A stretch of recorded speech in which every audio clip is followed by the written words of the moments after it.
ازيكم عاملين ايه؟ النهارده من مطبخ روبي الحلبي هنعمل مع بعض المدلعه. طبقات كنافه على بسبوسه على كريمه على صوص، حاجه كده جميله جدا. تعالوا نشوف هنعملها ازاي. معانا ربع كيلو كنافه ومعانا نص كوبايه سمنه. طبعا الكنافه احنا مفرزينها عشان نقدر نتحكم فيها ونقطعها كده او نفرمها كده، بس ما يكونش فرم ناعم قوي زي ما انتم شايفين كده. هنعمل ايه؟ هنحط السمنه وهنبدأ نغلف الكنافة بالسمنة.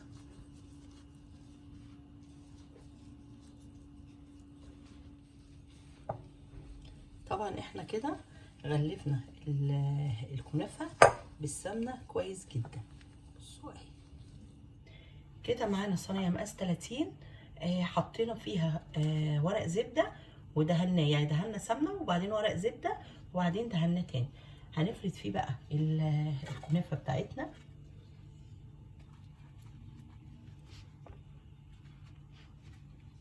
طبعا احنا كده فردنا الكنافه في الصينيه، بس طبعا احنا كده هنسويها. لا، ما ينفعش طبعا نسويها كده لانها مش مضغوطه.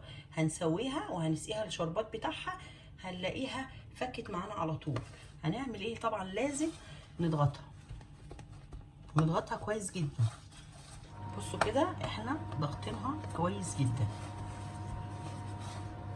هنعمل ايه؟ هنحطها في رف وسطاني على درجة حرارة 180 لحد ما الجناب معانا تفصل والوش هنا يحمر، او ممكن نشغل عليه الشوايه. طلعناها من الفرن هنسقيها بالشربات بتاعها على طول وهي سخنة. طبعا الشربات بارد. طبعا هنعمل ايه؟ احنا في المدلعة طبقة الكنافة بتكون تحت، فهنعمل ايه؟ هنجيب دي، انا جايبة دي اللي هي قاعدة بتتباع في اي مكان بيبيع لوازم حلواني. هنعمل ايه؟ هنحطها كده. ايه، هنمسك طبعا الصينية كده وهنحط ايدينا كده اهو وهنيجي قلبنا. هنعمل ايه؟ جبنة قاعدة اللي هي هنزين عليها وحطينا الكنافة عليها، وهنركنها طبعا على جنب تبرد لحد ما نعمل طبقة البسبوسة ونرجع نطبقها. معانا 300 جرام دقيق سميد، معانا 100 جرام لبن، 100 جرام سمنة، 100 جرام سكر، معلقة كبيرة عسل جلوكوز، او لو عندنا عسل نحل ممكن نحطه. هنجيب معانا دقيق السميد، السمنة. هنعمل ايه؟ احنا طبعا هنقعد نقلب فيه كويس، يعني هنقعد نغلف الدقيق بالسمنه كويس قوي، وهناخد راحتنا قوي في الخطوه دي. هنجيب اللبن، هنحط عليه السكر، العسل الجلوكوز معانا،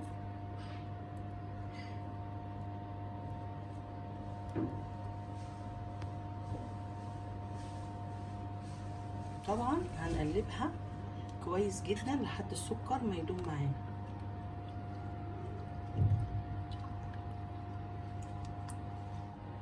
قلبنا السكر مع اللبن مع عسل الجلوكوز وقلبناهم كويس جدا، وبعدين حطيناهم في الميكروويف او على النار خليناهم دافيين. هنعمل ايه؟ ادي دقيق السميد معانا، بصوا غلفناه كويس جدا بالسمنه. هنعمل ايه؟ هنحط الخليط السائل عليه. مجرد ان احنا نخلي المكونات دي كلها تتجانس معانا، بس مش هنقلب كتير، احنا مجرد ان احنا نخلطهم مع بعض بس.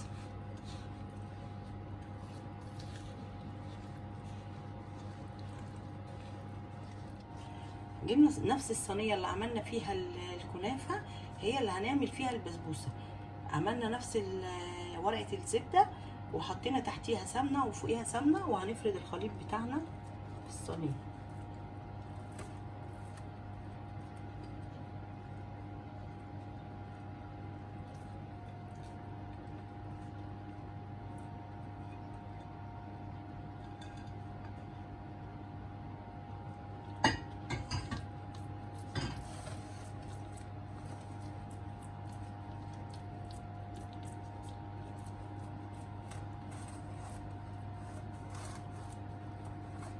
طبعا هنقدر نفردها ونتحكم فيها بايدينا طبعا احسن.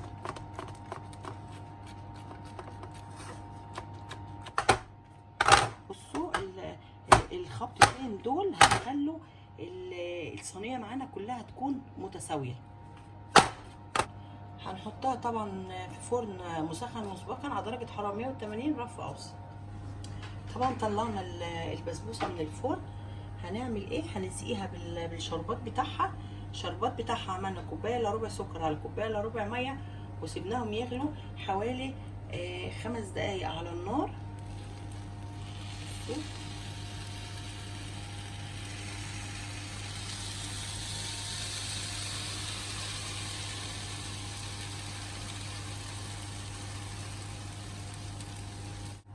هنسيبها طبعا تبرد وبعدين نرجع نطبق المدلعه معانا.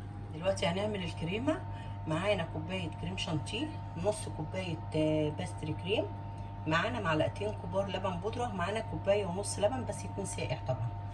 نحط الكريمه باستري كريم، اللبن البودره، وهنحط عليهم اللبن. وطبعا هنقلبهم بالمضرب كده الاول عشان الكريمه واللبن ما يطروش ويبهدلوا لنا الدنيا على سرعه هاديه.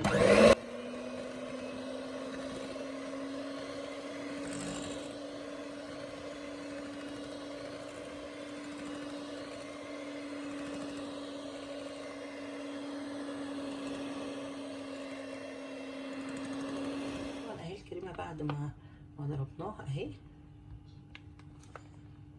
هنعمل ايه؟ هنجيب كيس اللي هو كيس الكريمه اللي هو بنستعمله مره واحده وبنرميها.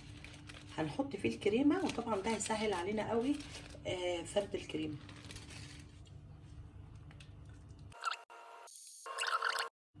احنا كده فردنا طبقه كريمه فوق الكنافه. هنعمل ايه؟ عندنا دلوقتي البسبوسه. طبعا احنا حاطين ورق زبده، بس طبعا المفروض ورق الزبده انا اطلع بيه شويه عشان اقدر ارفع البسبوسه. طبعا انا ما طلعتش بيه، فهعمل ايه؟ هجيب قاعده اللي هي بتاعت التوره التاني وهحطها كده. قلبنا البسبوسه، بتبقى الطبقه اللي فوق بسبوسه واللي تحت كنافه، وحطينا في النص طبقه الكريمه. هنعمل ايه؟ هنحط طبقه الكريمه فوق. احنا كده حطينا طبقه كريمه وفردناها فوق البسبوسه. هنعمل ايه؟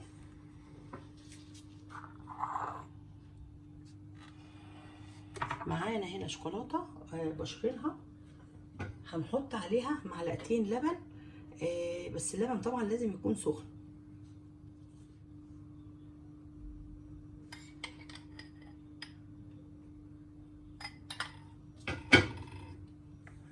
طبعا نقلب فيها كده.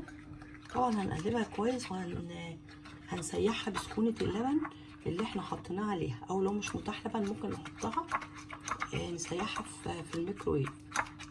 بصوا اهي ساحت معانا وبقت جميله جدا. هنحط طبعا طبقه كراميل في النص. حطينا الشوكولاته في كيس حلواني وهنعمل بيها خطوط على المدلعه بتاعتنا. عملنا خطوط بالشوكولاته، خطوط عاديه خالص، وعندنا خلة اسنان، وهنبدا نعمل خطوط كده. احنا كده خلاص خلصناها وزيناها، وطبعا شكلها جميل جدا وطعمها جميل طبعا، وتستاهل فعلا كل الخطوات اللي احنا عملناها. خطواتها كتير بس سهل وناجحه من اول مره.